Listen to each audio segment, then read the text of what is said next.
एक, पुनः संयोजक डीएनए, रिकॉम्बिनेंट डीएनए और डीएनए प्रौद्योगिकी।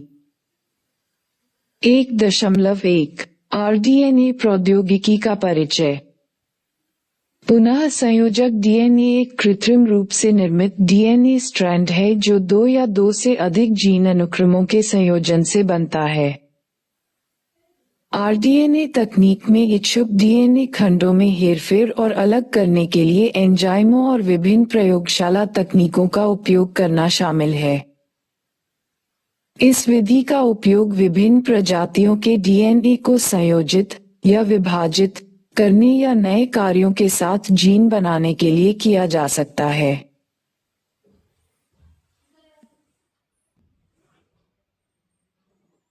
आरडीएनए संभव है क्योंकि सभी जीवों के डीएनए में समान रासायनिक संरचना होती है, लेकिन समग्र समान संरचना के भीतर अलग-अलग न्यूक्लियोटाइड अनुक्रम होते हैं। 1973 में स्टेनली एन. कोहेन और हर्बर्ट डब्ल्यू. बॉयर बैक्टीरिया कोशिकाओं में पुनर्संयोजित जीन डालने वाले पहले व्यक्ति बने। 1.2 आरडीएनए प्रौद्योगिकी के घटक। आरडीएनए प्रौद्योगिकी के प्रमुख घटक restriction enzyme, polymerase enzyme, ligase, vector और मेजबान जीव हैं। 1.3 पुनः संयोजक डीएनए प्रौद्योगिकी के अनुप्रयोग।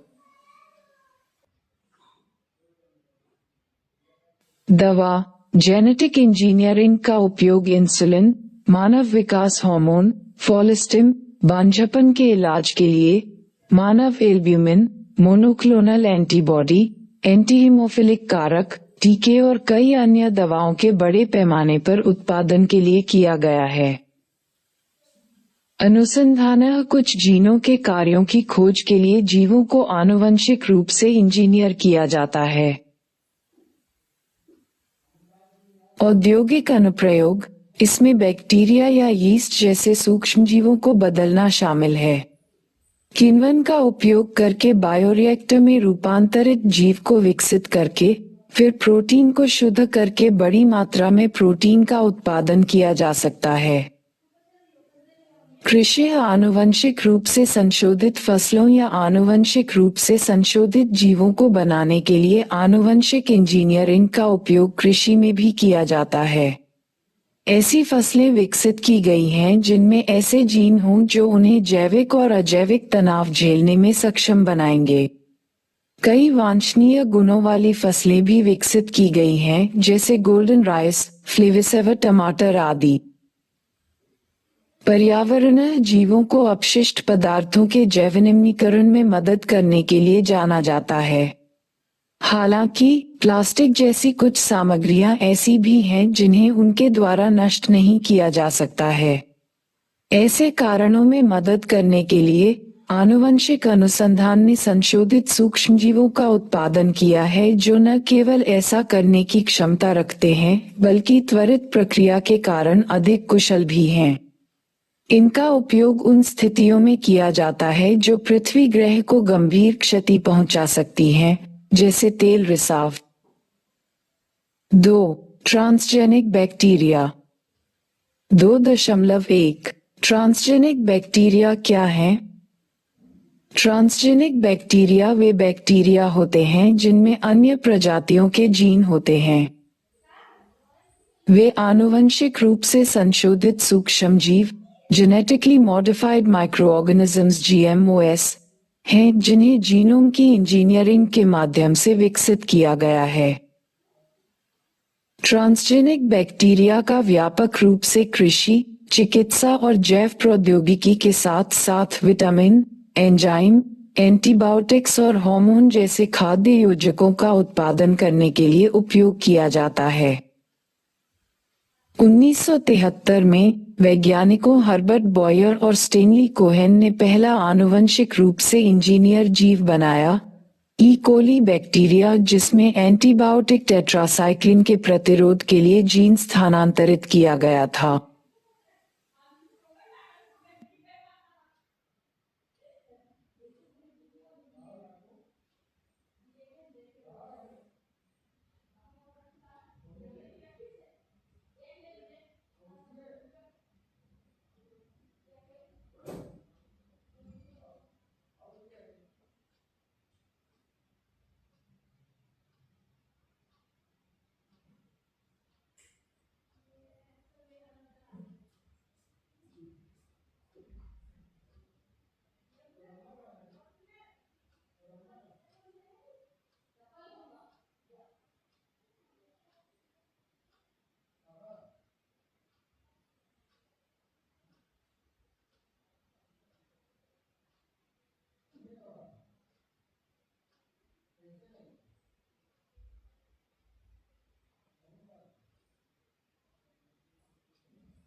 दवा, जेनेटिक इंजीनियरिंग का उपयोग इंसुलिन, मानव विकास हार्मोन, फोलिस्टिम, बांझपन के इलाज के लिए, मानव एल्ब्यूमिन, मोनोक्लोनल एंटीबॉडी, एंटीहीमोफिलिक कारक, टीके और कई अन्य दवाओं के बड़े पैमाने पर उत्पादन के लिए किया गया है।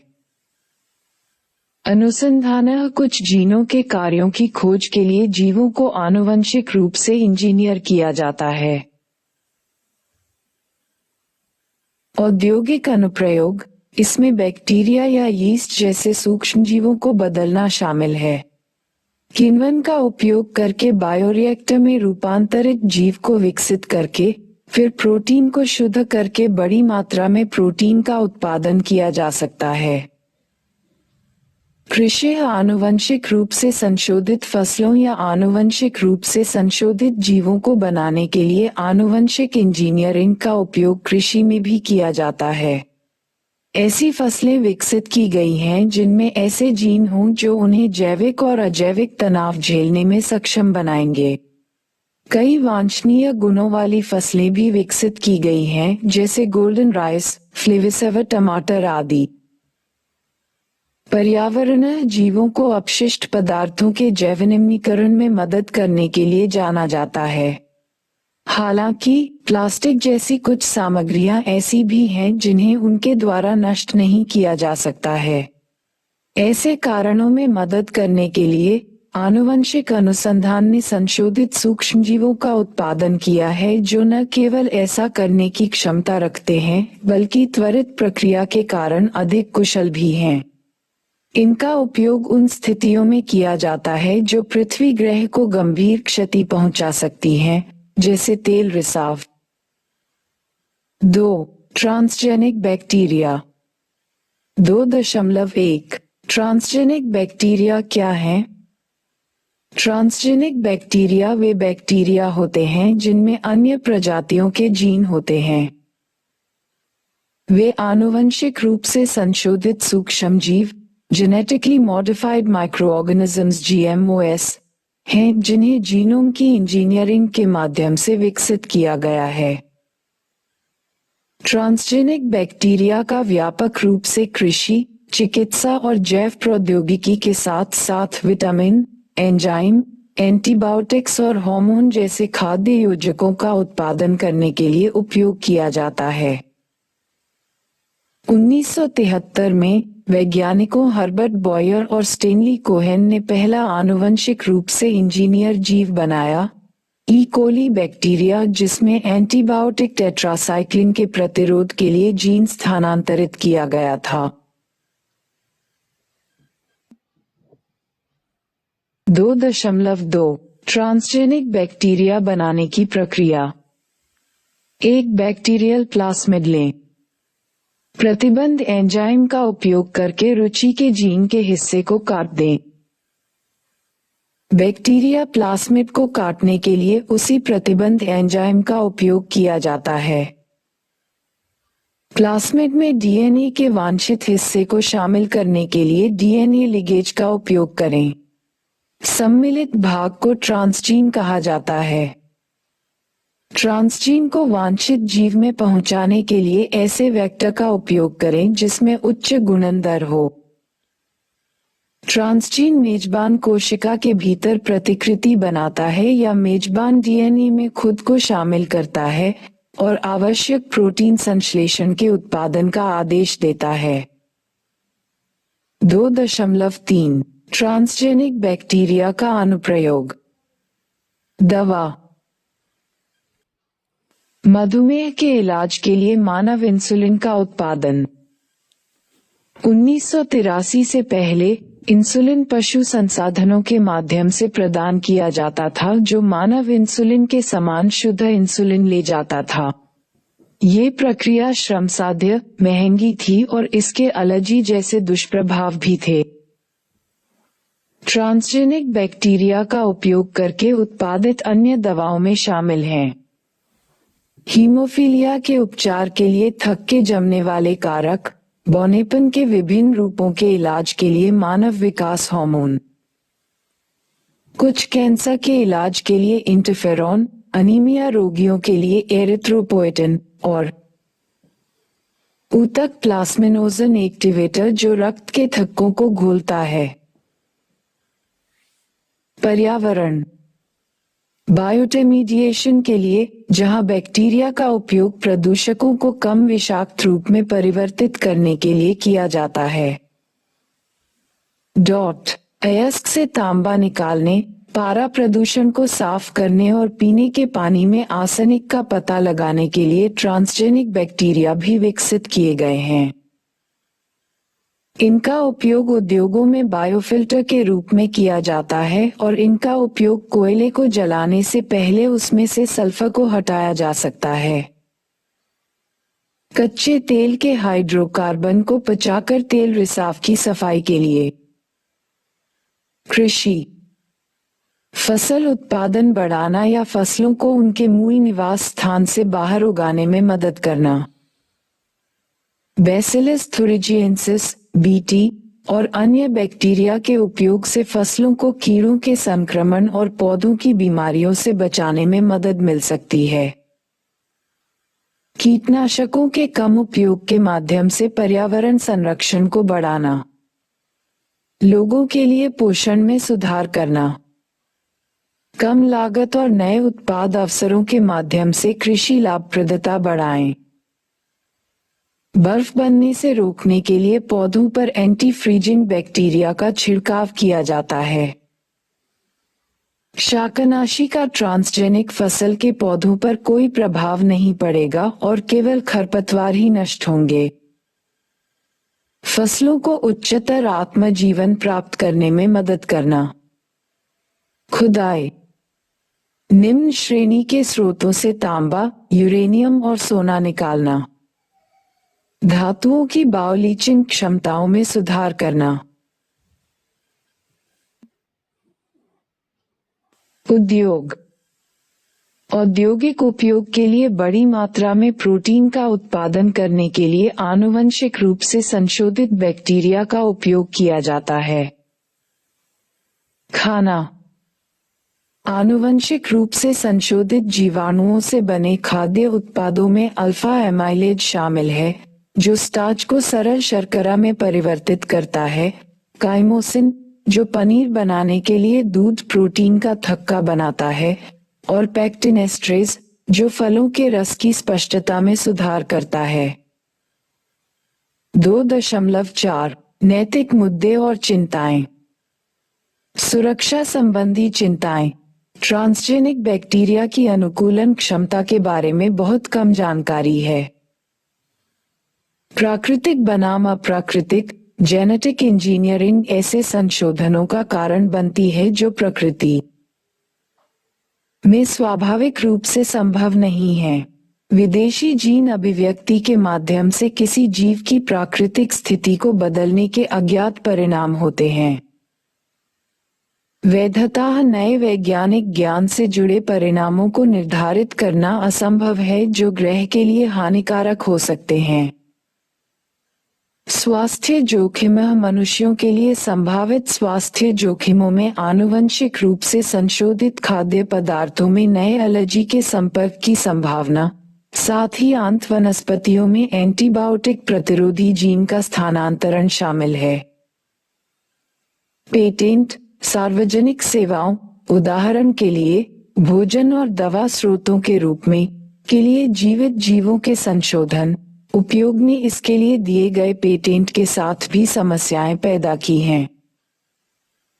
3. ट्रांसजेनिक जानवर। 3.1 ट्रांसजेनिक जानवर क्या हैं? जिन जानवरों के डीएनए में एक अतिरिक्त विदेशी जीन रखने और उसे व्यक्त करने के लिए हेरफेर किया गया है, उन्हें ट्रांसजेनिक जानवर कहा जाता है। उदाहरणों में ट्रांसजेनिक चूहे, खरगोश, सूअर, भेड़, गाय और मछली शामिल हैं।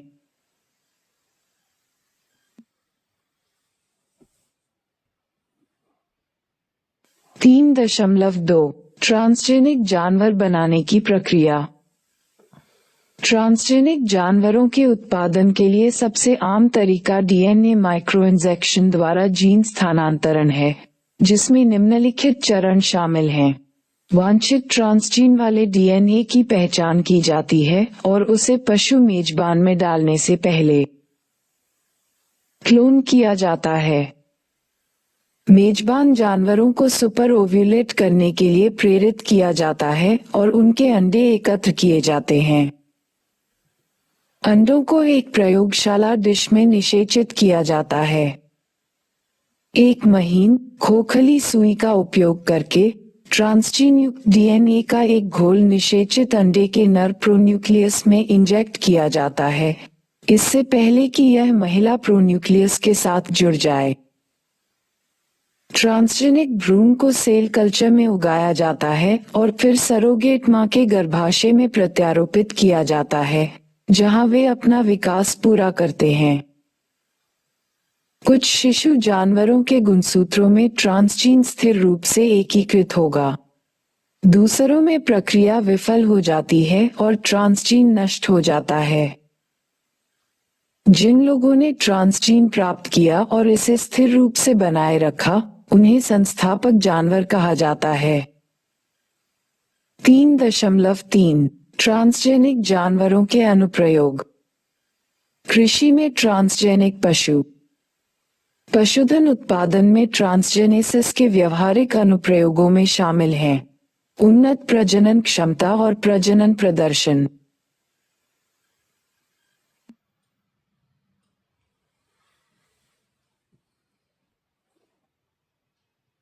फीड उपयोग और विकास दर में वृद्धि।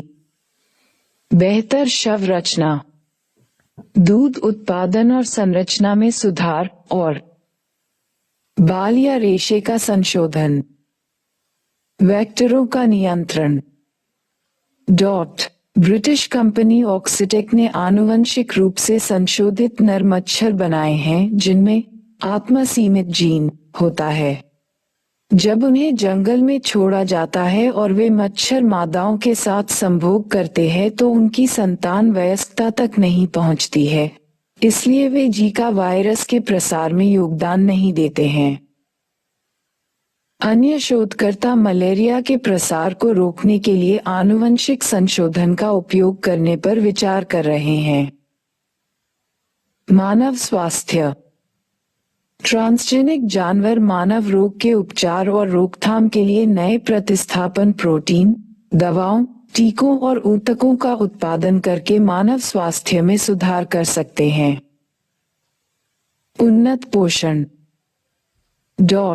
ट्रांसजेनेसिस पशु उत्पादों में पोषक तत्वों में सुधार की अनुमति देता है, जिसमें उनकी मात्रा, संपूर्ण भोजन की गुणवत्ता और विशिष्ट पोषण संरचना शामिल है।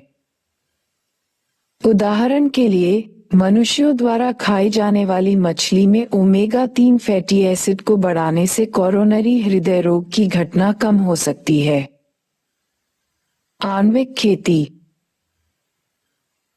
आणविक खेती को फार्मिंग के रूप में भी जाना जाता है, जिसमें ट्रांसजेनिक जानवरों में बायोफार्मास्यूटिकल्स का निर्माण किया जाता है। पुनः संयोजक कोशिका संवर्धन से अधिक, जानवर आकर्षक बायोरिएक्टर हैं। उनके पास सही चयापचय मार्ग हैं, पुनरुत्पादन योग्य हैं, आसानी से बनाए रखे जा सकते हैं और महंगे बुनियादी ढांचे की आवश्यकता नहीं होती है। पर्यावरणीय प्रभाव में कमी। आनुवंशिक रूप से इंजीनियर किए गए जानवर कम संसाधनों का उपभोग करके और कम अपशिष्ट पैदा करके पर्यावरण और मानव स्वास्थ्य को बेहतर बनाने में योगदान दे सकते हैं। उदाहरण के लिए, जेनेटिक इंजीनियरिंग के माध्यम से वैज्ञानिकों ने एनवायरो पिग विकसित किया है। ये जानवर पारंपरिक सूअरों की तुलना में 30 से 60% कम फास्फोरस उत्सर्जित करता है। जीन संशोधित तकनीकें पशुधन से ग्रीनहाउस गैस उत्सर्जन को कम करने की संभावना भी प्रदान करती हैं। जेनोट्रांसप्लांटेशन।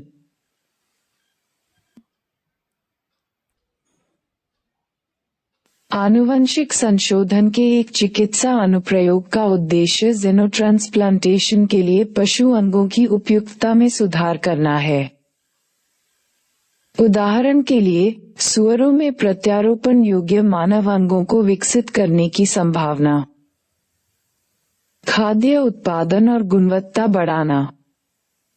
जिन जानवरों को आनुवंशिक रूप से इंजीनियर किया गया है, उन्होंने खाद्य उत्पादन क्षमताओं में सुधार किया है, जिससे वे भोजन के अधिक कुशल, उच्च गुणवत्ता और कम लागत वाले स्रोतों की वैश्विक मांग को पूरा करने में मदद कर सके हैं। औद्योगिक उत्पादों में सुधार करना। जेनेटिक इंजीनियरिंग चिकित्सा और रक्षा दोनों अनुप्रयोगों के लिए मकड़ी रेशम जैसे उच्च मूल्य वाले औद्योगिक उत्पादों का उत्पादन कर सकती है। 3.4 नैतिक मुद्दे और चिंताएं। नैतिक मुद्दे। पशुओं की नैतिक स्थिति, पशु अधिकार और पशु कल्याण। आनुवंशिक रूप से संशोधित भोजन से संवेदनशील मनुष्यों और जानवरों में एलर्जी स्थानांतरित होने का डर। ट्रांसजेनिक जानवर प्राकृतिक विकासवादी पैटर्न में बदलाव ला सकते हैं। जैव प्रौद्योगिकी में जानवरों का उपयोग जानवरों के प्रति क्रूरता है जो उन्हें बहुत कष्ट पहुंचाता है। मानव जीन का जानवरों में स्थानांतरण मानवता के लिए एक बड़ा जातीय खतरा है। जहां ट्रांसजेनिक जानवरों का सवाल है, अप्रत्याशित की उम्मीद करना महत्वपूर्ण है। सर्वोत्तम जानकारी और सर्वोत्तम इरादों के साथ भी यह निश्चित रूप से भविष्यवाणी करना संभव नहीं है कि प्रायोगिक जानवर पर उनका क्या प्रभाव पड़ेगा। आनुवंशिक इंजीनियरिंग प्रक्रियाओं से गुजरने वाले कई भ्रूण जीवित नहीं रहते हैं, और जो जीवित रहते हैं उनमें से केवल एक छोटा सा अनुपात 1% से 30% के बीच ही आनुवंशिक परिवर्तन का कारण बनता है। पर्यावरणीय प्रभाव। आनुवंशिक रूप से इंजीनियर किए गए जानवरों का उपयोग भोजन की मांग, उपयोग किए गए जानवरों की संख्या या परिणामी अपशिष्ट की मात्रा में परिवर्तन और माइक्रोबियल और कीट पारिस्थितिकी पर नवीन जीन उत्पादों वाले कचरे के प्रभाव से अप्रत्यक्ष रूप से पर्यावरण को नुकसान पहुंचा सकता है। ट्रांसजेनिक फार्म जानवरों पर भी हानिकारक पर्यावरणीय प्रभाव पड़ सकता है यदि वे भाग जाते हैं या कैद से मुक्त हो जाते हैं और एक ही प्रजाति के जंगली व्यक्तियों के साथ संभोग करते हैं। भागे हुए ट्रांसजेनिक जानवर के प्राकृतिक वातावरण में स्थापित होने का जोखिम जंगल में जीवित रहने और प्रजनन करने की उसकी क्षमता पर निर्भर करता है। पेटेंट। जेनेटिक इंजीनियरिंग अपने साथ बौद्धिक संपदा और निर्मित जानवरों और या उन्हें बनाने के लिए उपयोग की जाने वाली तकनीकों के पेटेंट पर चिंता भी लेकर आती है। बौद्धिक संपदा को संरक्षित करने से वैज्ञानिक समुदाय के भीतर गोपनीयता की संस्कृति पैदा हो सकती है, जो बदले में डेटा और पशु साझाकरण को सीमित करती है। डेटा और पशु साझाकरण की ऐसी सीमाएं ऐसी स्थितियां पैदा कर सकती हैं जिनमें आनुवंशिक रूप से इंजीनियर पशु रेखाओं का अनावश्यक दोहराव होता है, जिससे न्यूनीकरण के सिद्धांत को चुनौती मिलती है। अन्य चिंताएं। पशु के दूध में किसी फार्मास्यूटिकल उत्पाद का उत्पादन करने के लिए डिजाइन किए गए प्रोटीन पशु के शरीर के अन्य भागों में पहुंच सकते हैं, जिससे संभवतः प्रतिकूल प्रभाव पड़ सकता है। डीएनए के टुकड़े डालने या हटाने से जीनोम में हस्तक्षेप करने से जानवर के सामान्य आनुवंशिक होमियोस्टेसिस में परिवर्तन हो सकता है। अध्ययनों से पता चला है कि क्लोन किए गए स्तनधारी विकास संबंधी असामान्यताओं से पीड़ित हो सकते हैं, जिनमें विस्तारित गर्भधारण, जन्म के समय बड़ा वजन और अंगों और ऊतकों में प्रभाव शामिल हैं। यदि पशु प्रजनन उद्योग में क्लोनिंग का उपयोग अधिक व्यापक हो गया, तो ये खतरा है कि आनुवंशिक विविधता का स्तर अस्वीकार्य डिग्री तक गिर सकता है। 5. मानव जीनोम परियोजना, ह्यूमन जीनोम प्रोजेक्ट HGP। 5.1 मानव जीनोम परियोजना क्या थी?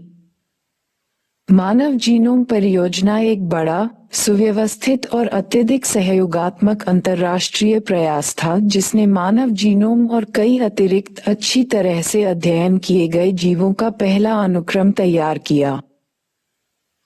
इसे 1990-2003 तक चलाया गया। एचजीपी के विचार की पहली बार सार्वजनिक रूप से हिमायत 1984 में प्रकाशित एक लेख में रेनाटो डुल्बेको द्वारा की गई थी, जिसमें उन्होंने तर्क दिया था कि मानव जीनोम अनुक्रम को जानने से कैंसर की समझ में आसानी होगी। 5.2 किसका डीएनए अनुक्रमित किया गया था? एचजीपी द्वारा उत्पन्न मानव जीनोम का अनुक्रम कई लोगों के पैचवर्क को दर्शाता है जिनकी पहचान उनकी गोपनीयता की रक्षा के लिए जानबूझकर गुमनाम बना दी गई थी। परियोजना शोधकर्ताओं ने स्वयंसेवकों को भर्ती करने, उनकी सूचित सहमति प्राप्त करने और उनके रक्त के नमूने एकत्र करने के लिए एक प्रक्रिया का उपयोग किया। 5.3 मानव जीनोम परियोजना किसने संचालित की?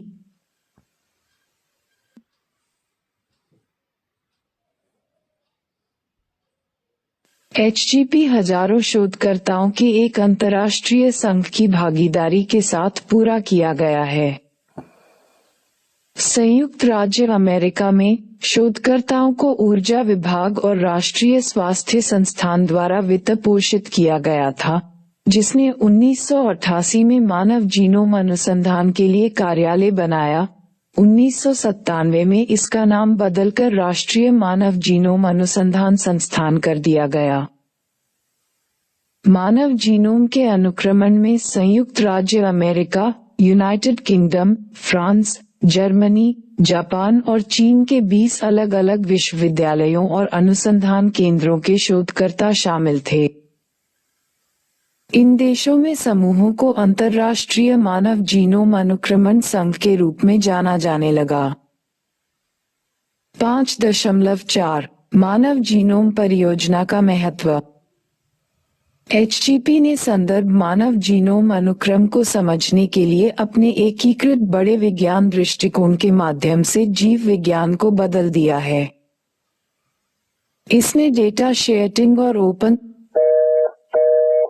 दृष्टिकोण स्थापित किया, जिससे परियोजना से प्राप्त डेटा सभी के लिए सुलभ हो गया। रोगाणुओं, पौधों और जानवरों के जीनोम अनुक्रमों ने सूक्ष्म जीव विज्ञान, विषाणु विज्ञान, संक्रामक रोग और पादप जीव विज्ञान सहित विज्ञान के कई क्षेत्रों में क्रांति ला दी है। इसके अलावा मानव अनुक्रम भिन्नता के गहन ज्ञान ने चिकित्सा पद्धति को बदलना शुरू कर दिया। एचजीपी ने बाद में बड़े पैमाने पर डेटा अधिग्रहण पहलों जैसे अंतर्राष्ट्रीय हापमैप प्रोजेक्ट, 1000 जीनोम और द कैंसर जीनोम एटलस के साथ साथ मानव मस्तिष्क परियोजना और उभरते मानव प्रोटीन प्रोजेक्ट को प्रेरित किया है। 5.5 जीनोम इंडिया प्रोजेक्ट। मानव जीनोम परियोजना से प्रेरणा लेते हुए 3 जनवरी 2020 को जीनोम इंडिया प्रोजेक्ट जीआईपी शुरू किया। उद्देश्य: जीआईपी का लक्ष्य संदर्भ जीनोम बनाने के लिए पूरे भारत में नागरिकों से 10,000 आनुवंशिक नमूने एकत्र करना है। इस परियोजना का नेतृत्व बेंगलुरु स्थित भारतीय विज्ञान संस्थान के मस्तिष्क अनुसंधान केंद्र द्वारा किया जाता है, जो 20 अग्रणी संस्थानों के सहयोग के बीच केंद्रीय समन्वयक के रूप में कार्य करता है। तरीका: परियोजना के संचालन के लिए अस्पतालों में जांचकर्ता प्रतिभागियों से एक साधारण रक्त परीक्षण के माध्यम से डेटा संग्रह का नेतृत्व करेंगे और जानकारी को बायोबैंक में जोड़ा जाएगा। कुछ प्राथमिकता वाले क्षेत्र हैं: सटीक स्वास्थ्य, दुर्लभ या आबादी में आनुवंशिक और जटिल बीमारियों का उत्परिवर्तन स्पेक्ट्रम, बहुकारकीय जीवन शैली रोगों की आनुवंशिक महामारी विज्ञान और अनुवाद संबंधी अनुसंधान।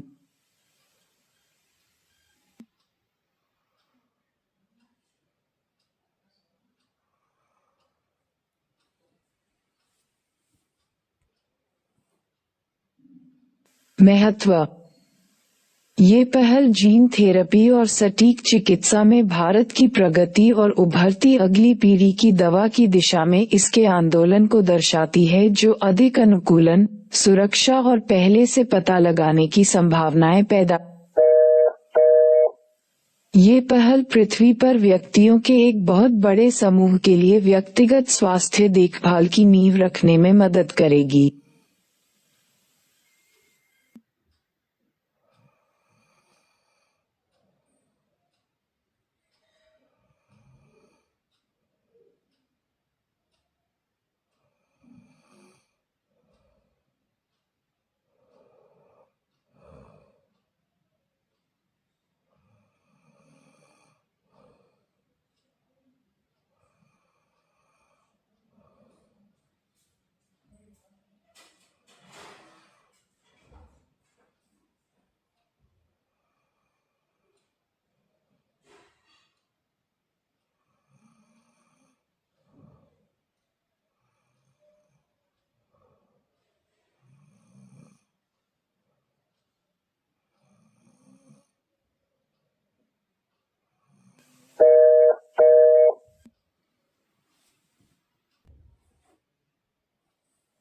एक, जीन थेरेपी। 1.1 जीन थेरेपी क्या है? जीन थेरेपी एक ऐसी तकनीक है जो बीमारी के इलाज या रोकथाम के लिए जीन का उपयोग करती है। ये तकनीक डॉक्टरों को दवाओं या सर्जरी के बजाय रोगी की कोशिकाओं में जीन डालकर किसी विकार का इलाज करने। शोधकर्ता जीन थेरेपी के कई तरीकों का परीक्षण कर रहे हैं, जिनमें शामिल हैं रोग का कारण बनने वाले उत्परिवर्तित जीन को जीन की एक स्वस्थ प्रति से प्रतिस्थापित करना, एक उत्परिवर्तित जीन को निष्क्रिय करना या नॉकआउट करना जो अनुचित तरीके से कार्य कर रहा है, किसी बीमारी से लड़ने में मदद के लिए शरीर में एक नया जीन प्रविष्ट करना। 1.2 दृष्टिकोण और तकनीक। जीन थेरेपी को असामान्य जीन की भरपाई करने या लाभकारी प्रोटीन बनाने के लिए कोशिकाओं में आनुवंशिक सामग्री पेश करने के लिए डिजाइन किया गया है। यदि एक उत्परिवर्तित जीन के कारण आवश्यक प्रोटीन दोषपूर्ण या गायब हो जाता है, तो जीन थेरेपी के लिए जीन की एक सामान्य प्रतिलिपि पेश करने में सक्षम हो सकती है। एक जीन जो सीधे कोशिका में डाला जाता है वह आमतौर पर कार्य नहीं करता है। इसके बजाय वेक्टर नामक एक वाहक को जीन वितरित करने के लिए आनुवंशिक रूप से इंजीनियर किया जाता है। कुछ वायरस अक्सर वाहक के रूप में उपयोग किए जाते हैं क्योंकि वे कोशिका को संक्रमित करके नए जीन प्रदान कर सकते हैं। वायरस को संशोधित किया जाता है ताकि लोगों में उपयोग किए जाने पर वे बीमारी का कारण न बन सकें।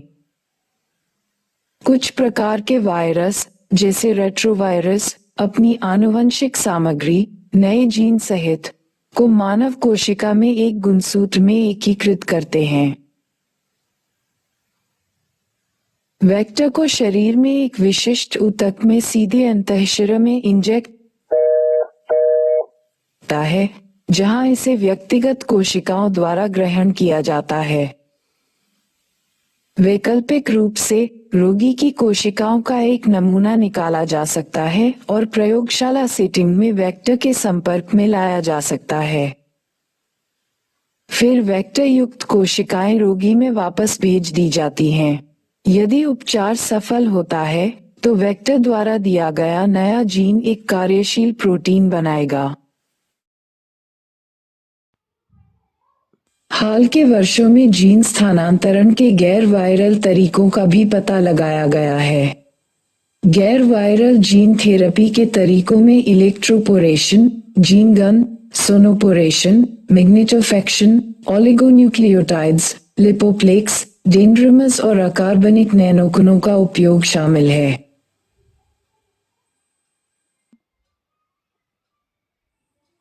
जीन थेरेपी के प्रकार।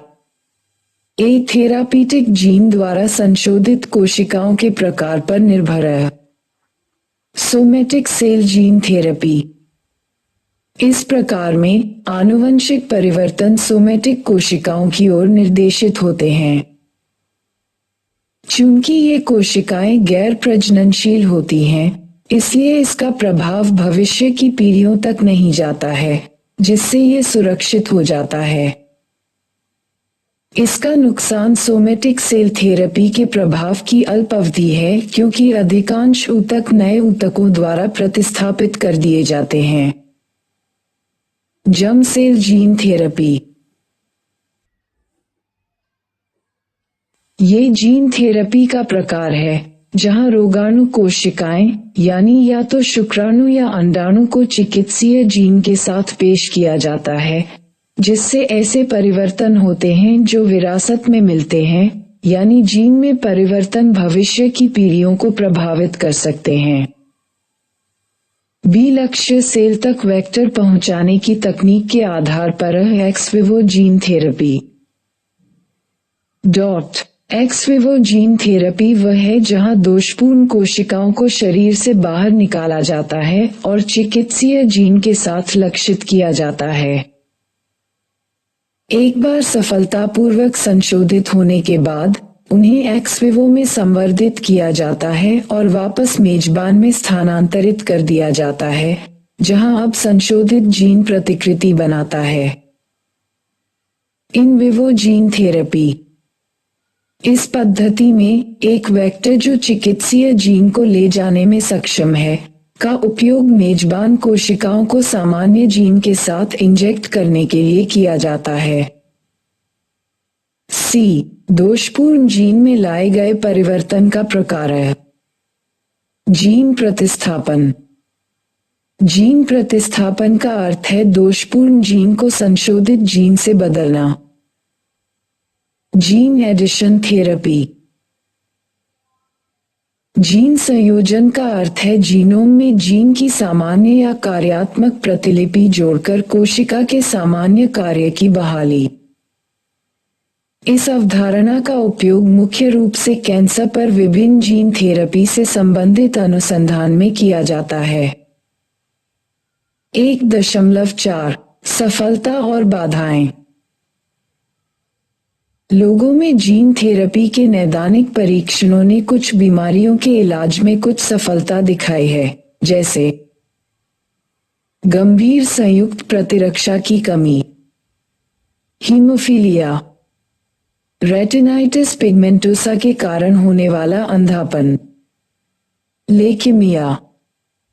लेकिन जीन थेरेपी को उपचार का एक विश्वसनीय रूप बनने के रास्ते में कई महत्वपूर्ण बाधाएं खड़ी हैं, जिनमें शामिल हैं कोशिकाओं में आनुवंशिक सामग्री लाने का एक विश्वसनीय तरीका खोजना, सही कोशिकाओं को लक्षित करना, साइड इफेक्ट के जोखिम को कम करना।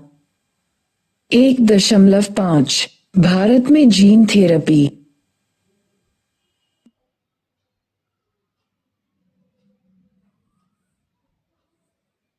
हालांकि भारत में जीन थेरेपी में रुचि लेने में कुछ समय लगा, लेकिन विभिन्न सरकारी एजेंसियों द्वारा प्रदान की गई वित्तीय सहायता के साथ देश ने जीन थेरेपी से संबंधित अनुसंधान में तेजी से सुधार दिखाया है।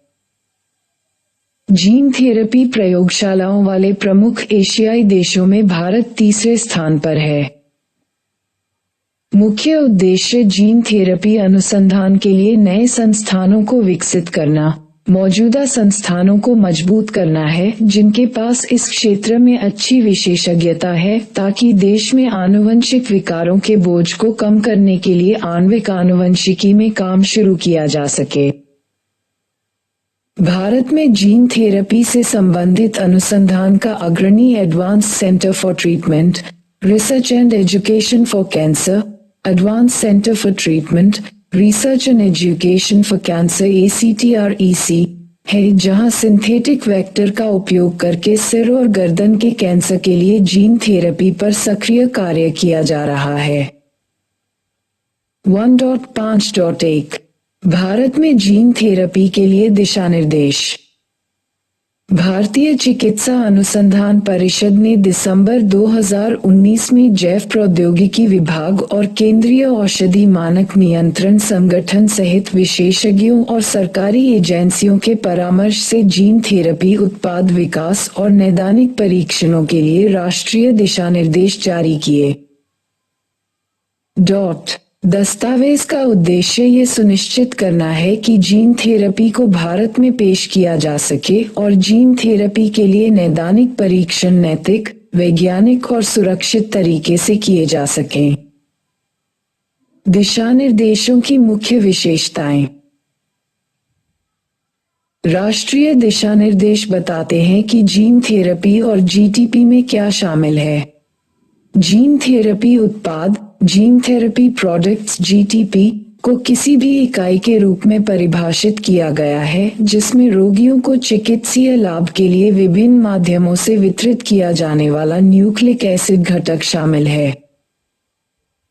ये भारत में दवाओं और औषधीय प्रथाओं को विनियमित करने वाले मौजूदा कानूनों की छत्रछाया में नई जीन थेरेपी लाता है, जैसे कि औषधि एवं प्रसाधन सामग्री अधिनियम 1940 और औषधि और चमत्कारिक उपचार आक्षेपनीय विज्ञापन अधिनियम 19,541। इन दिशा निर्देशों के तहत भारत में जर्म लाइन जीन थेरेपी प्रतिबंधित है। राष्ट्रीय दिशा निर्देश किसी भी मानव बीमारी के लिए जीटीपी विकसित करने के लिए सामान्य सिद्धांत प्रदान करते हैं और मानव नैदानिक परीक्षणों के लिए रूपरेखा प्रदान करते हैं, जिन्हें किसी भी मानव अनुप्रयोगों के लिए जैव चिकित्सा अनुसंधान के स्थापित सामान्य सिद्धांतों का पालन करना चाहिए। 1.5.2 जीन थेरेपी सलाहकार और मूल्यांकन समिति, gene therapy advisory and evaluation committee GTAEC।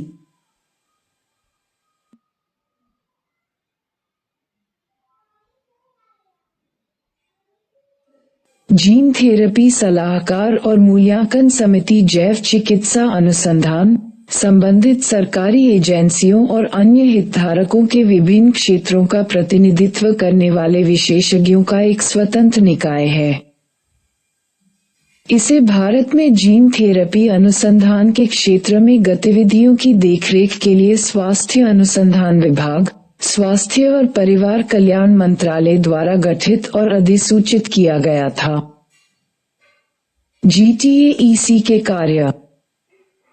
Bharat में जीन थेरेपी के क्षेत्र में अनुसंधान और विकास के लिए भारत सरकार के शीर्ष सलाहकार निकाय के रूप में कार्य करना।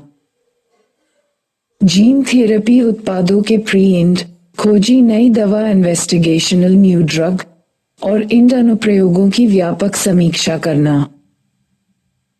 हितधारकों के बीच वैज्ञानिक और नैतिक प्रथाओं को विकसित करने के लिए नीतियां बनाना।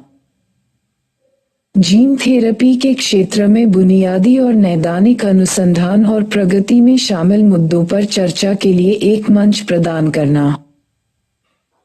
वैश्विक स्तर पर हो रही प्रगति के आलोक में समय समय पर दस्तावेज की पर्याप्तता का आकलन करना। जनहित के अप्रत्याशित मुद्दों पर विचार करना।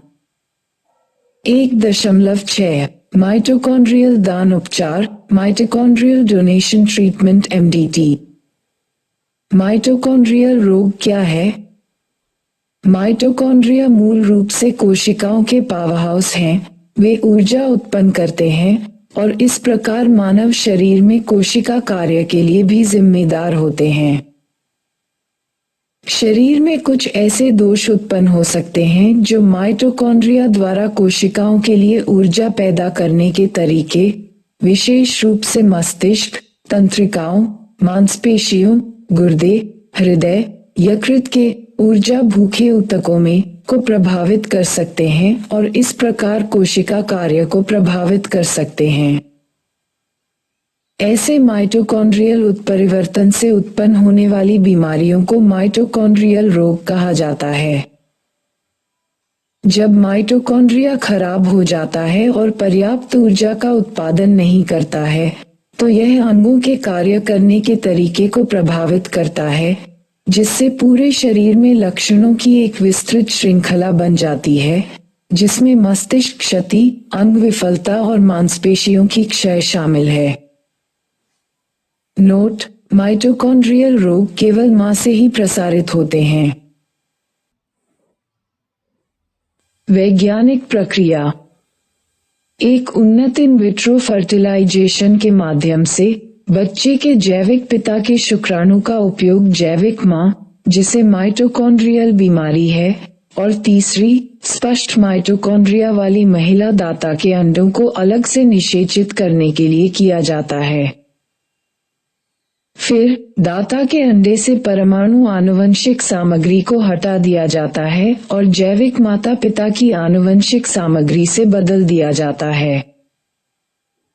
अंतिम उत्पाद अंडा, जिसमें माता पिता से आनुवंशिक सामग्री डीएनए और महिला दाता से माइटोकॉन्ड्रिया होता है, गर्भाशय में प्रत्यारोपित किया जाता है और एक बच्चे को जन्म देने के लिए पूर्ण अवधि तक ले जाया जाता है, जो मां के माइटोकॉन्ड्रियल बीमारी से मुक्त होगा।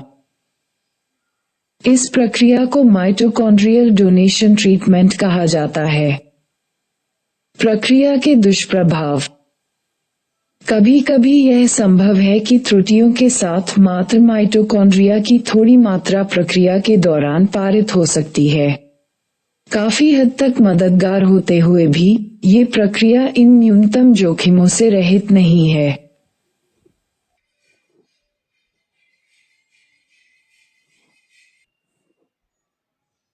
2. CRISPR और gene editing. CRISPR clustered regularly interspaced short palindromic repeat का संक्षिप्त रूप एक ऐसी तकनीक है जिसका उपयोग अनुसंधान वैज्ञानिक जीवित जीवों के डीएनए को चुनिंदा रूप से संशोधित करने के लिए करते हैं। यह एक जीवाणु प्रतिरक्षा प्रणाली है जिसे जीनोम इंजीनियरिंग के लिए संशोधित किया गया है। CRISPR और CRISPR संबद्ध CAS जीन के कार्य कुछ बैक्टीरिया में अनुकूली प्रतिरक्षा में आवश्यक हैं, जो जीवों को आक्रामक आनुवंशिक सामग्री पर प्रतिक्रिया करने और खत्म करने में सक्षम बनाते हैं।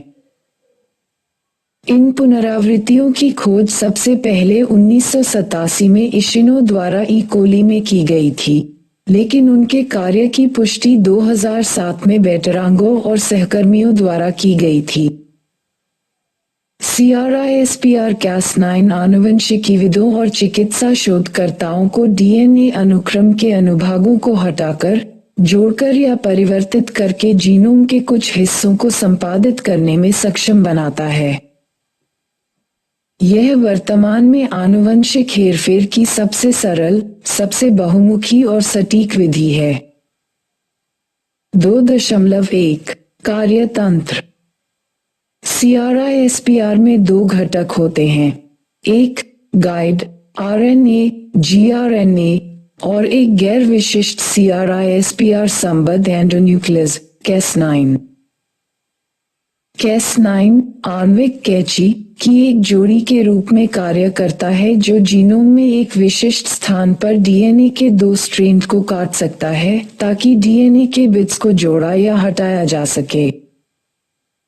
gRNA एक छोटा सिंथेटिक RNA है जो Cas9 बाइंडिंग के लिए आवश्यक अनुक्रम और एक उपयोगकर्ता परिभाषित टिल्डा-20 न्यूक्लियोटाइड लक्ष्यीकरण अनुक्रम से बना है जो संशोधित किए जाने वाले जीनोमिक लक्ष्य को परिभाषित करता है।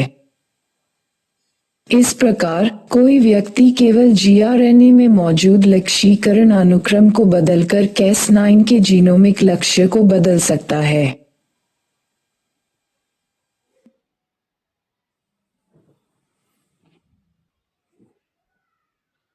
2.2 अनुप्रयोग। लक्षित जीनोम इंजीनियरिंग। इस प्रणाली का उपयोग विभिन्न प्रकार के लक्षित जीनोम इंजीनियरिंग अनुप्रयोगों को सुविधाजनक बनाने के लिए किया जा सकता है। Cas9 न्यूक्लियस ने कई प्रजातियों में कुशल और लक्षित जीनोम संशोधन को सक्षम किया है, जो पारंपरिक आनुवंशिक हेरफेर तकनीकों का उपयोग करके कठिन है। सेलुलर और पशु मॉडल की तीव्र पीढ़ी। Cas9 मध्यस्थता जीनोम संपादन ने ट्रांसजेनिक मॉडल की त्वरित पीढ़ी को सक्षम किया है और पारंपरिक पशु मॉडल जीवों से परे जैविक अनुसंधान का विस्तार किया है। कार्यात्मक जीनोमिक स्क्रीन। Cas9 के साथ जीनोम संपादन की दक्षता समानांतर में कई लक्ष्यों को बदलना संभव बनाती है, जिससे जीनोम व्यापी कार्यात्मक विश्लेषण उन जीनों की पहचान करने में सक्षम होता है जो रुचि के फेनोटाइप में महत्वपूर्ण भूमिका निभाते हैं। ट्रांसक्रिप्शनल मॉड्यूलेशन तकनीक जीन क्रिया को दबा सकती है, जिसका उपयोग वांछित जीन को शांत करने में किया जा सकता है। एपिजेनेटिक नियंत्रण जटिल जीनोम कार्यों को एपिजेनेटिक परिवर्तनों की अत्यधिक गतिशील प्रक्रिया द्वारा नियंत्रित किया जाता है। CRISPR विधि वांछित एपिजेनेटिक संशोधन ला सकती है। आनुवंशिक विकारों के इलाज के लिए एक चिकित्सीय अणु के रूप में Cas9। आनुवंशिक विकारों के इलाज के लिए Cas9 का उपयोग एक चिकित्सीय तकनीक के रूप में किया जा सकता है। कार्यक्षम उत्परिवर्तन जैसे cystic fibrosis, sickle cell anaemia या डुचेन मस्कुलर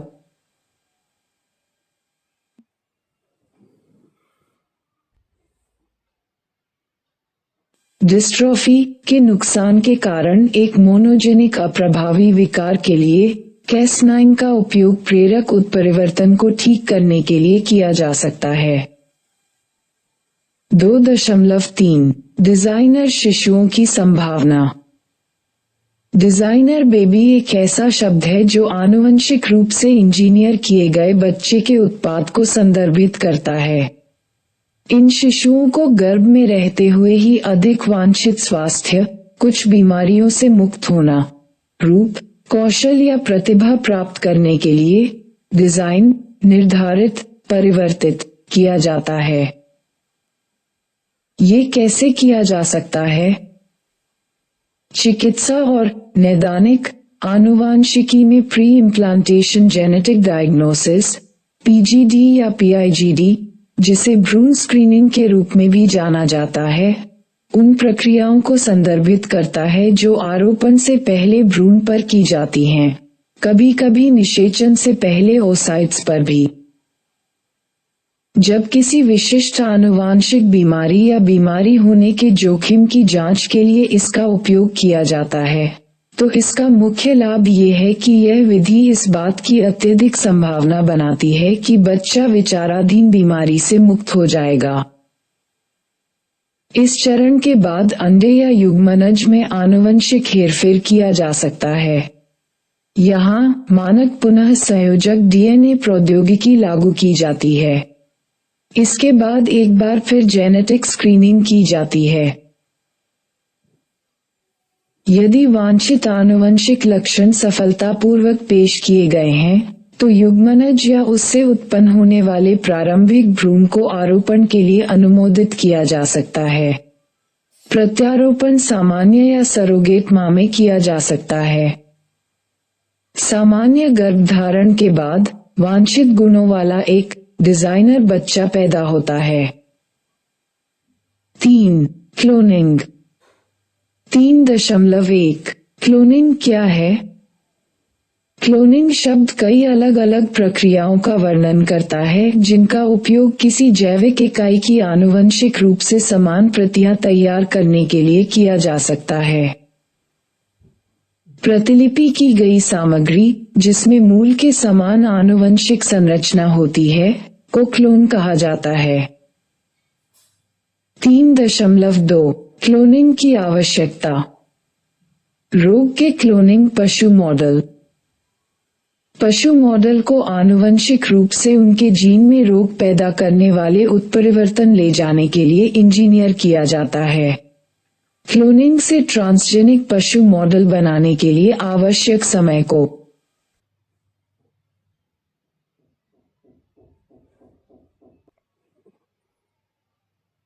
कम करने में मदद मिल सकती है और इसके परिणामस्वरूप अध्ययन के लिए आनुवंशिक रूप से समान जानवरों की आबादी होगी।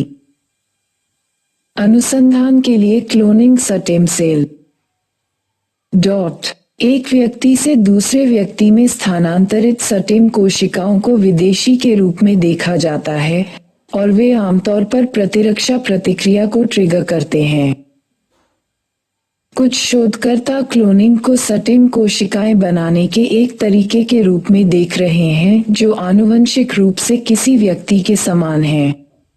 इन कोशिकाओं का उपयोग चिकित्सा प्रयोजनों के लिए किया जा सकता है, संभवतः संपूर्ण अंगों के विकास के लिए भी। इसके अलावा किसी बीमारी से पीड़ित व्यक्ति से क्लोन की गई स्टेम कोशिकाओं को संस्कृति में विकसित किया जा सकता है और शोधकर्ताओं को बीमारी को समझने और उपचार विकसित करने में मदद करने के लिए अध्ययन किया जा सकता है। लुप्तप्राय या विलुप्त प्रजातियों को पुनर्जीवित करना। 2009 में वैज्ञानिकों को एक विलुप्त जानवर को पुनर्जीवित करने में पहली बार लगभग सफलता मिली थी। बकरियों को अंडा दाता और सरोगेट के रूप में उपयोग करते हुए उन्होंने बुकाडो नामक एक जंगली पहाड़ी बकरी के कई क्लोन बनाए, लेकिन वह जन्म के तुरंत बाद मर गई। लुप्तप्राय प्रजातियों की क्लोनिंग विलुप्त प्रजातियों की तुलना में आसान है क्योंकि जीवित जानवर स्वस्थ जीवित कोशिकाएं दान कर सकते हैं। हालांकि लुप्तप्राय प्रजातियों के सामने आने वाली समस्या आनुवंशिक विविधता का नुकसान है और क्लोनिंग इस समस्या का समाधान नहीं करती है। क्लोनिंग निवास स्थान के विनाश और शिकार की समस्याओं का भी समाधान नहीं करती है। औषधि उत्पादन के लिए फॉर्मिंग। गाय, भेड़ और बकरियों जैसे फार्म जानवरों को आनुवंशिक रूप से ऐसी दवाओं या प्रोटीन का उत्पादन करने के लिए इंजीनियर किया जा रहा है जो चिकित्सा में उपयोगी हैं। रोग के पशु मॉडल बनाने की तरह क्लोनिंग आनुवंशिक रूप से इंजीनियर जानवरों के बड़े झुंड पैदा करने का एक तेज तरीका हो सकता है। इंसानों की क्लोनिंग। मनुष्यों की क्लोनिंग की संभावना अत्यधिक विवादास्पद है और यह कई नैतिक, कानूनी और सामाजिक चुनौतियां खड़ी करती है जिन पर विचार करने की आवश्यकता है। हालांकि कई प्रजातियों का क्लोन सफलतापूर्वक बनाया जा चुका है, फिर भी यह प्रक्रिया तकनीकी रूप से कठिन और अप्रभावी है। क्लोनिंग में सफलता की दर काफी कम है। अधिकांश भ्रूण विकसित होने में विफल हो जाते हैं और कई गर्भधारण गर्भपात में समाप्त हो जाते हैं। मानव क्लोनिंग के वर्तमान प्रयास अनुसंधान और चिकित्सा के लिए भ्रूण स्टेम सेल बनाने पर केंद्रित हैं। 3.3 क्लोनिंग के प्रकार। क्लोनिंग के 3 अलग अलग प्रकार हैं। जीन क्लोनिंग, जीन या डीएनए के खंडों की प्रतियां बनाता है। प्रजनन क्लोनिंग, पूरे जानवरों की प्रतियां बनाता है। चिकित्सीय क्लोनिंग, घायल या रोगग्रस्त ऊतकों को बदलने के लिए ऊतकों का निर्माण करने के उद्देश्य से प्रयोगों के लिए भ्रूण स्टेम कोशिकाओं का उत्पादन करता है। 3.4 प्रजनन क्लोनिंग के लिए प्रयुक्त विधियां। Somatic cell nuclear transfer (SCNT) का उपयोग करके क्लोनिंग। प्रक्रिया एक अंडे से गुणसूत्रों को हटाने के साथ शुरू होती है ताकि एक सम्मिलित अंडा बनाया जा सके। गुणसूत्रों को क्लोन किए जाने वाले व्यक्ति या भ्रूण की दैहिक शरीर कोशिका से लिए गए नाभिक से प्रतिस्थापित किया जाता है। ये कोशिका सीधे व्यक्ति से, संस्कृति में विकसित कोशिकाओं से या जमे हुए ऊतक से प्राप्त की जा सकती है। फिर अंडे को उत्तेजित किया जाता है और कुछ मामलों में यह विभाजित होना शुरू हो जाता है। यदि ऐसा होता है तो अनुक्रमिक कोशिका विभाजन की एक श्रृंखला से ब्लास्टोसिस्ट या प्रीइम्प्लांटेशन भ्रूण का निर्माण होता है। फिर ब्लास्टोसिस्ट को जानवर के गर्भाशय में स्थानांतरित कर दिया जाता है। गर्भाशय में ब्लास्टोसिस्ट के सफल प्रत्यारोपण के परिणामस्वरूप इसका आगे विकास हो सकता है, जिसकी परिणति कभी कभी किसी जानवर के जन्म के रूप में होती है। ये जानवर उस व्यक्ति का क्लोन होगा जो नाभिक का दाता था। SCNT डॉली भेड़ बनाने के लिए इस्तेमाल की जाने वाली विधि थी। भ्रूण विभाजन द्वारा क्लोनिंग। ये प्रक्रिया इन विट्रो फर्टिलाइजेशन IVF से शुरू होती है। युग्मनज 2 और फिर 4 समान कोशिकाओं में विभाजित हो जाता है। इस स्तर पर कोशिकाओं को अलग किया जा सकता है और उन्हें अलग लेकिन समान ब्लास्टोसिस्ट में विकसित होने दिया जा सकता है, जिसे बाद में गर्भाशय में प्रत्यारोपित किया जा सकता है। कोशिकाओं की सीमित विकासात्मक क्षमता का मतलब है कि प्रक्रिया को दोहराया नहीं जा सकता है, इसलिए भ्रूण के विभाजन से केवल 2 समान व्यक्ति प्राप्त हो सकते हैं और संभवतः 4 से अधिक समान मनुष्य नहीं मिल सकते हैं। 3.5 डॉली का मामला। 1996 में स्कॉटलैंड के एडिनबर्ग में रोजलिन इंस्टीट्यूट में इयान विमुट और उनके सहयोगियों ने डॉली नाम की एक भेड़ का सफलतापूर्वक क्लोन बनाया था। डॉली प्रथम क्लोन स्तनपायी थी। विल्मट और उनके सहयोगियों ने फिन डोरसेट भेड़ की स्तन ग्रंथि कोशिका से एक नाभिक को स्कॉटिश ब्लैकफेस ईव के सम्मिलित अंडे में प्रत्यारोपित किया था। दोनों को मिलाने और कोशिका विभाजन को प्रोत्साहित करने के लिए नाभिक अंडे के संयोजन को बिजली से उत्तेजित किया गया था। नई कोशिका को विभाजित किया गया और उसे विकसित होने के लिए सरोगेट मां ब्लैकफेस ईव के गर्भाशय में रखा गया। महीनों बाद डॉली का जन्म हुआ। मेमना डॉली वयस्क मादा भेड़ की एक सटीक आनुवंशिक प्रतिकृति थी जिसने अंडे को दैहिक कोशिका नाभिक दान किया था। वह वयस्क दैहिक कोशिका से क्लोन किया जाने वाला पहला स्तनपायी था।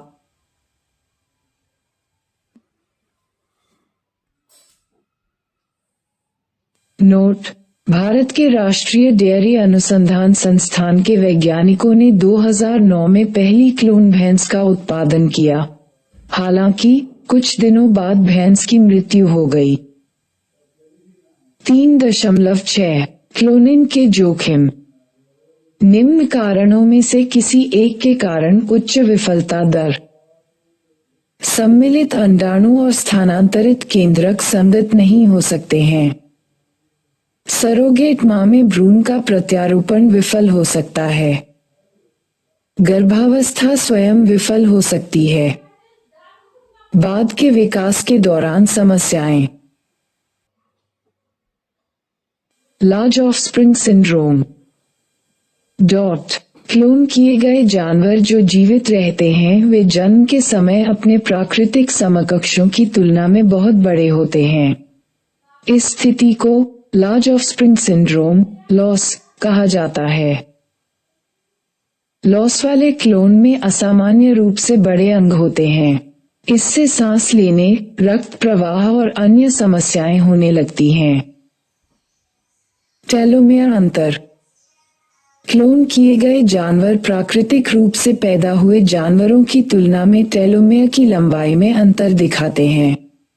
इसलिए उनकी उम्र तेजी से बढ़ने लगती है। 3.7 क्लोनिंग से संबंधित नैतिक मुद्दे। प्रजनन क्लोनिंग एक ऐसे मानव को बनाने की क्षमता प्रस्तुत करेगी जो आनुवंशिक रूप से किसी अन्य व्यक्ति के समान हो जो पहले अस्तित्व में था या जो अभी भी मौजूद है। यह मानवीय गरिमा के बारे में लंबे समय से चले आ रहे धार्मिक और सामाजिक मूल्यों के साथ टकराव हो सकता है, संभवतः व्यक्तिगत स्वतंत्रता, पहचान और स्वायत्तता के सिद्धांतों का उल्लंघन हो सकता है। चिकित्सीय क्लोनिंग बीमारी या चोट से पीड़ित मनुष्यों के इलाज की क्षमता प्रदान करते हैं, लेकिन इसने टेस्ट ट्यूब में मानव भ्रूण के विनाश की आवश्यकता होगी।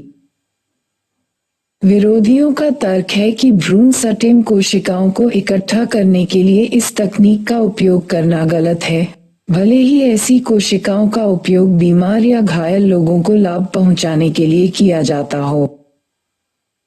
भारत की पहली क्लोन देसी गिर मादा बछड़ी। हाल ही में मार्च 2023 हरियाणा के करनाल में राष्ट्रीय डेयरी अनुसंधान संस्थान national dairy research institute (NDRI) ने देसी नस्ल गिर की भारत की पहली क्लोन मादा बछड़ी का उत्पादन किया है, जिसका नाम गंगा है। NDRI ने दूध उत्पादन बढ़ाने के लिए गिर और साहीवाल जैसी देशी गाय की नस्लों का क्लोन बनाने की परियोजना शुरू की थी। इस बछड़े को पैदा करने के लिए 3 जानवरों का उपयोग किया गया था। अंडाणु साहीवाल नस्ल से लिया गया था, एक दैहिक कोशिका गिर नस्ल से और एक सरोगेट जानवर एक क्रॉसब्रीड था। 4. Therapeutic cloning. 4.1 थेरापीटिक क्लोनिंग क्या है? थेरापीटिक क्लोनिंग क्लोनल स्टेम कोशिकाओं का उत्पादन करने की एक तकनीक है।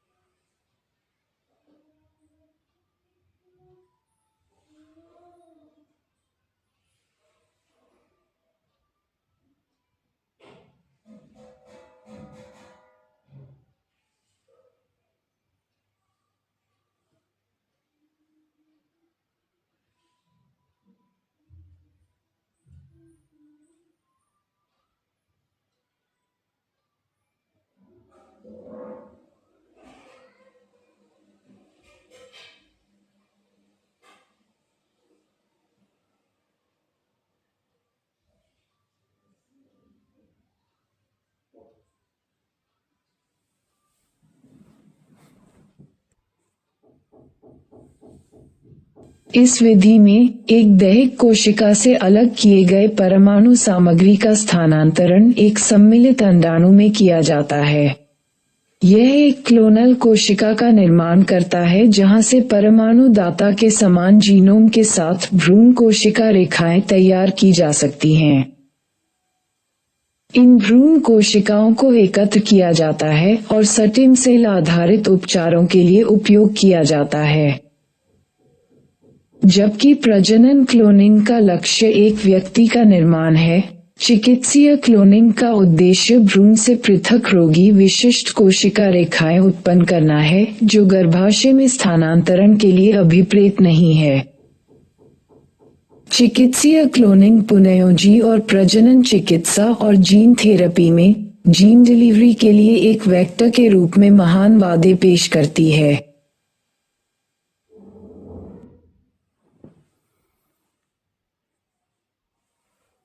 थेरापीटिक क्लोनिंग की प्रक्रिया। बीमार व्यक्ति से न्यूक्लियस निकाला जाता है। फिर नाभिक को एक सम्मिलित दाता अंडे में डाला जाता है। अंडा फिर एक सामान्य निषेचित अंडे की तरह विभाजित होता है और एक भ्रूण बनाता है। भ्रूण से स्टेम कोशिकाएं निकाल ली जाती हैं। विभिन्न बीमारियों और रोगों के इलाज के लिए इन स्टेम कोशिकाओं से किसी भी प्रकार के ऊतक या अंग को विकसित किया जा सकता है। 4.3 फायदे। थेरापीटिक क्लोनिंग का एक प्रमुख लाभ ये है कि हटाई गई कोशिकाएं प्लूरिपोटेंट होती हैं। प्लूरिपोटेंट कोशिकाएं शरीर में सभी कोशिकाओं को जन्म दे सकती हैं। इसका मतलब ये है कि प्लुरिपोटेंट कोशिकाएं क्षतिग्रस्त और निष्क्रिय कोशिकाओं को प्रतिस्थापित करके संभावित रूप से किसी भी शरीर के अंग या ऊतक में बीमारियों का इलाज कर सकती हैं। एक अन्य लाभ ये है कि प्रतिरक्षा विज्ञानी अस्वीकृति का जोखिम कम हो जाता है क्योंकि रोगी की अपनी आनुवंशिक सामग्री का उपयोग किया जाता है। इसके अलावा ये प्रक्रिया वैज्ञानिकों को स्टेम सेल थेरेपी बनाने की अनुमति देगी जो रोगी विशिष्ट है और रोगी की चिकित्सा स्थिति से पूरी तरह मेल खाती हैं। कुछ बीमारियां जिनमें स्टेम सेल प्रत्यारोपण से लाभ हो सकता है वे हैं पार्किंसंस रोग, नष्ट हुई मस्तिष्क कोशिकाओं को स्वस्थ कोशिकाओं से बदलना, टाइप मधुमेह, अग्न्याशय के लिए व्यवहारिक कार्यशील स्टेम कोशिकाएं प्रदान करना, रेटिनल रोग, रेटिना में जो रोग से क्षतिग्रस्त हो गए हैं उन्हें बदलने के लिए स्टेम कोशिकाओं का प्रत्यारोपण किया जाता है। 4.4 संभावित कमियां। कुछ विशेषज्ञ स्टेम कोशिकाओं और कैंसर कोशिकाओं के बीच आश्चर्यजनक समानताओं को लेकर चिंतित हैं। दोनों प्रकार की कोशिकाओं में अनिश्चित काल तक फैलने की क्षमता होती है और कुछ अध्ययनों से पता चलता है कि कोशिका विभाजन के 60 चक्रों के बाद स्टेम कोशिकाएं उत्परिवर्तन जमा कर सकती हैं जिससे कैंसर हो सकता है। इसलिए यदि स्टेम कोशिकाओं का उपयोग मानव रोग के इलाज के लिए किया जाना है तो स्टेम कोशिकाओं और कैंसर कोशिकाओं के बीच संबंध को अधिक स्पष्ट रूप से समझने की आवश्यकता है। 5. Stem cell. 5.1 स्टेम सेल क्या है? स्टेम सेल एक ऐसी कोशिका है जो व्यापक प्रसार में सक्षम है। अधिक स्टेम सेल स्वनवीनीकरण के साथ साथ अधिक विभेदित सेलुलर संतान का निर्माण करती है। वास्तव में वे भ्रूण कोशिकाओं की एक आबादी हैं जो लगातार कोशिकाओं का उत्पादन कर रही हैं जो एक वयस्क जीव के भीतर आगे विकास कर सकती हैं।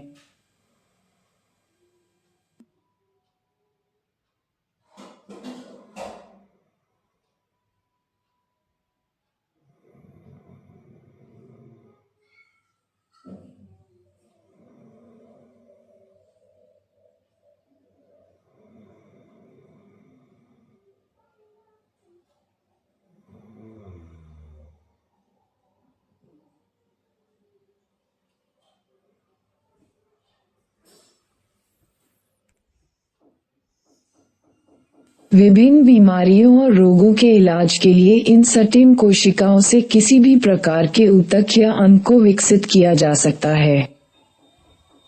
4.3 फायदे। थेरापीटिक क्लोनिंग का एक प्रमुख लाभ ये है कि हटाई गई कोशिकाएं प्लुरिपोटेंट होती हैं। प्लुरिपोटेंट कोशिकाएं शरीर में सभी कोशिकाओं को जन्म दे सकती हैं। इसका मतलब ये है कि प्लुरिपोटेंट कोशिकाएं क्षतिग्रस्त और निष्क्रिय कोशिकाओं को प्रतिस्थापित करके संभावित रूप से किसी भी शरीर के अंग या ऊतक में बीमारियों का इलाज कर सकती हैं।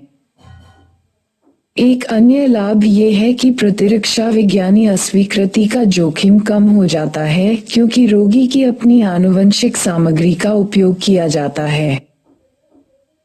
इसके अलावा ये प्रक्रिया वैज्ञानिकों को स्टेम सेल थेरेपी बनाने की अनुमति देगी जो रोगी विशिष्ट है और रोगी की चिकित्सा स्थिति से पूरी तरह मेल खाती हैं।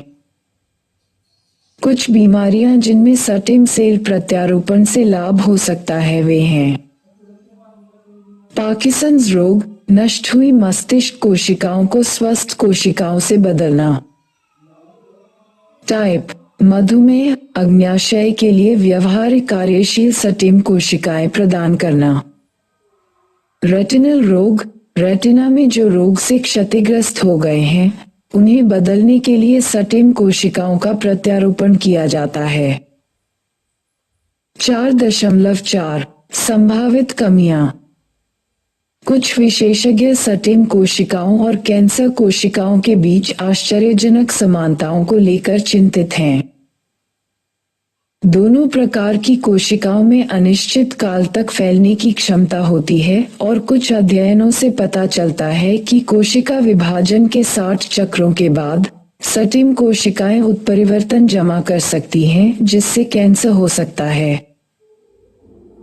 इसलिए यदि सटिम कोशिकाओं का उपयोग मानव रोग के इलाज के लिए किया जाना है तो सटिम कोशिकाओं और कैंसर कोशिकाओं के बीच संबंध को अधिक स्पष्ट रूप से समझने की आवश्यकता है। 5. सटिम सेल। 5.1 सटिम सेल क्या है? सटिम सेल एक ऐसी कोशिका है जो व्यापक प्रसार में सक्षम है। अधिक सटिम सेल स्वनवीनीकरण के साथ साथ अधिक विभेदित सेलुलर संतान का निर्माण करती है। वास्तव में वे भ्रूण कोशिकाओं की एक आबादी है जो लगातार कोशिकाओं का उत्पादन कर रही हैं, जो एक वयस्क जीव के भीतर आगे विकास कर सकती हैं।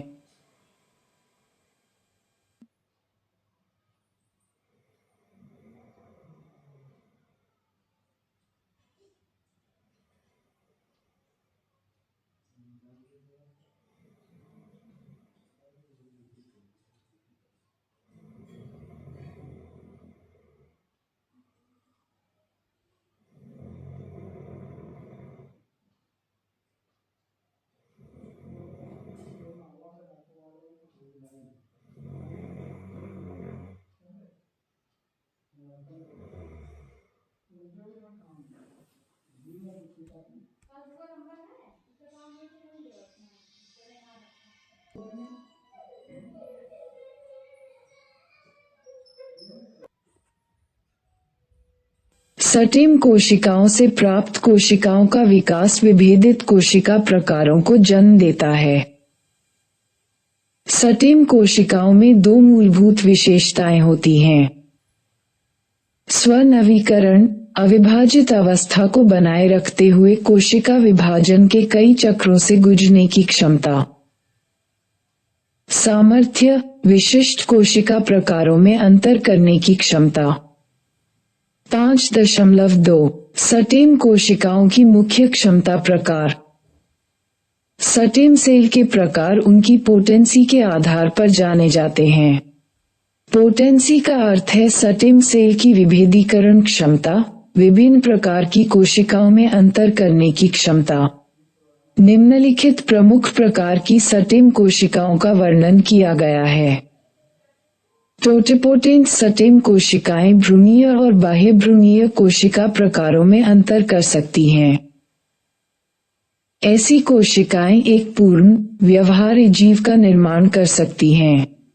ऐसी कोशिकाएं अधिकतर युग्मनज होती हैं, जो अंडे और शुक्राणु कोशिका के सम्मिलन से उत्पन्न होती हैं। निषेचित अंडे के पहले कुछ विभाजनों द्वारा निर्मित कोशिकाएं भी टोटिपोटेंट होती हैं। प्लूरिपोटेंट सटिम कोशिकाएं टोटिपोटेंट कोशिकाओं के वंशज हैं और कई असंबंधित प्रकार की कोशिकाओं में अंतर कर सकती हैं।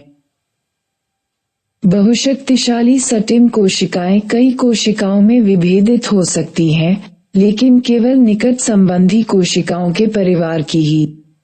ओलिगोपोटेंट सटिम कोशिकाएं केवल कुछ कोशिकाओं में विभेदित हो सकती हैं, जैसे कि लिम्फोइड या माइलॉइड सटिम कोशिकाएं। यूनिपोटेंट कोशिकाएं केवल एक ही प्रकार की कोशिका का उत्पादन कर सकती हैं, अपनी स्वयं की, लेकिन उनमें स्वनवीकरण की संपत्ति होती है जो उन्हें गैर सटिम कोशिकाओं, जैसे मांसपेशी सटिम कोशिकाओं, से अलग करती है। 5.3 सटिम कोशिकाओं की घटना।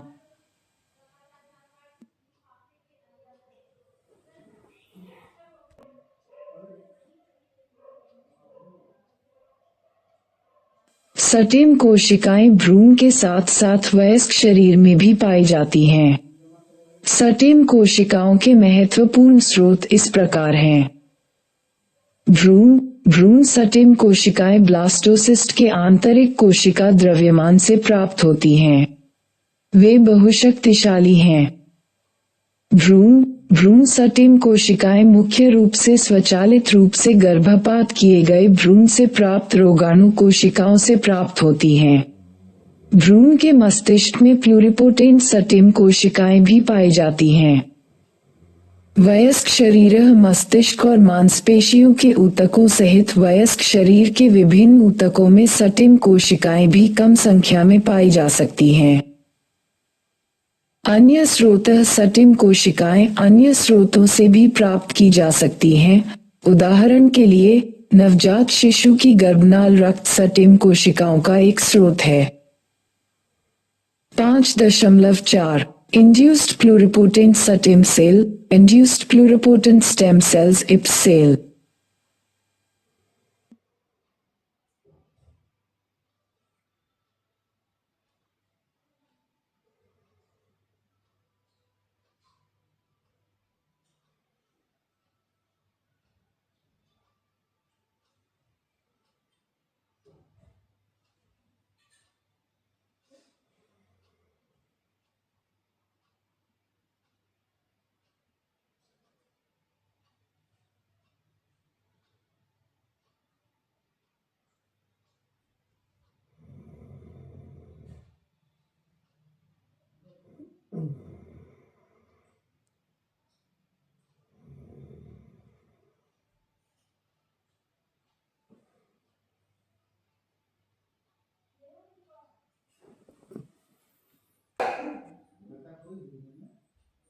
इंड्यूस्ड प्लूरिपोटेंट सटिम कोशिकाएं एक नए प्रकार की प्लूरिपोटेंट कोशिकाएं हैं जो विशेष कोशिकाओं को जीन को व्यक्त करने के लिए प्रेरित करके बनाई जाती हैं, जो सामान्य रूप से भ्रूण सटिम कोशिकाओं में मौजूद होती हैं और कोशिका कार्यों को नियंत्रित करती हैं।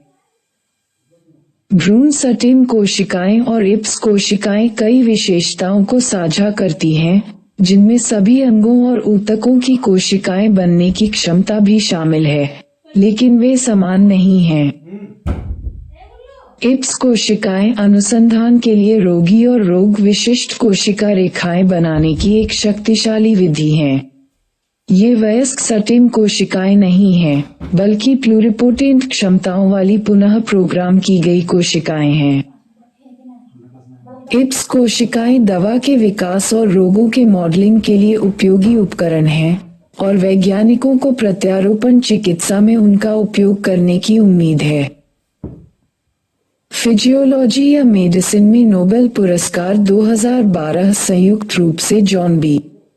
गुर्डन और शिन्या यामानाका को इस खोज के लिए प्रदान किया गया था कि परिपक्व कोशिकाओं को प्लूरिपोटेंट सटिम सेल बनने के लिए पुनः प्रोग्राम किया जा सकता है। 5.5 सटिम सेल का अनुप्रयोग। मस्तिष्क रोगों का उपचार। सटिम कोशिकाएं पार्किंसंस रोग और अल्जाइमर जैसी बीमारियों का इलाज कर सकती हैं। ये क्षतिग्रस्त मस्तिष्क कोशिकाओं को फिर से भरने में मदद कर सकते हैं। बीमारियां कैसे होती हैं इसकी समझ बढ़ाना। सटिम कोशिकाओं को हड्डियों, हृदय की मांसपेशियों, तंत्रिकाओं और अन्य अंगों और ऊतकों में कोशिकाओं में परिपक्व होते देखकर शोधकर्ता बेहतर ढंग से समझ सकते हैं कि बीमारियां और स्थितियां कैसे विकसित होती हैं। सुरक्षा और प्रभावशीलता के लिए नई दवाओं का परीक्षण। लोगों में जांच संबंधी दवाओं का उपयोग करने से पहले शोधकर्ता दवाओं की सुरक्षा और गुणवत्ता का परीक्षण करने के लिए कुछ प्रकार की सटिम कोशिकाओं का उपयोग कर सकते हैं। इस प्रकार के परीक्षण से सबसे पहले हृदय विषाक्तता परीक्षण के लिए दवा के विकास पर सीधा प्रभाव पड़ने की संभावना है। ऊतक पुनर्जनन। सटिम कोशिकाओं का उपयोग एक विशिष्ट प्रकार के ऊतक या अंग को विकसित करने के लिए किया जा सकता है। ये किडनी और लिवर ट्रांसप्लांट में मददगार हो सकता है। डॉक्टरों ने पहले से ही त्वचा के ऊतकों को विकसित करने के लिए एपिडर्मिस के नीचे से सटिन कोशिकाओं का उपयोग किया है, जो ऊतक ग्राफ्टिंग द्वारा गंभीर जलन या अन्य चोटों की मरम्मत कर सकते हैं। रक्त रोग का उपचार। वयस्क हेमेटोपोएटिक सटिन कोशिकाओं का उपयोग कैंसर, सिकल सेल अनीमिया और अन्य इम्यूनोडेफिशिएंसी रोगों के इलाज के लिए किया जाता है। इन सटिन कोशिकाओं का उपयोग शरीर में लाल रक्त कोशिकाओं और सफेद रक्त कोशिकाओं के उत्पादन के लिए किया जा सकता है। 5.6 सटिन सेल अनुसंधान के लिए राष्ट्रीय दिशानिर्देश। 2017 में भारत ने सटिन सेल अनुसंधान के लिए राष्ट्रीय दिशानिर्देशों का मसौदा तैयार किया। ये भारतीय चिकित्सा अनुसंधान परिषद और जैव प्रौद्योगिकी विभाग का एक सहयोगात्मक प्रयास था। दिशानिर्देश इस पर केंद्रित है: अनुसंधान की श्रेणियों और हेरफेर के स्तर के आधार पर बुनियादी, नैदानिक अनुसंधान और उत्पाद विकास के लिए निगरानी तंत्र और नियामक मार्ग। किसी भी सटिन सेल लाइन की व्युत्पत्ति और प्रसार, उनकी बैंकिंग और वितरण के लिए युग्मक, भ्रूण और दैहिक कोशिकाओं की खरीद। अन्य महत्वपूर्ण क्षेत्र जैसे अंतर्राष्ट्रीय सहयोग, सेल लाइनों का आदान प्रदान और हितधारकों के लिए शिक्षा और विज्ञापन।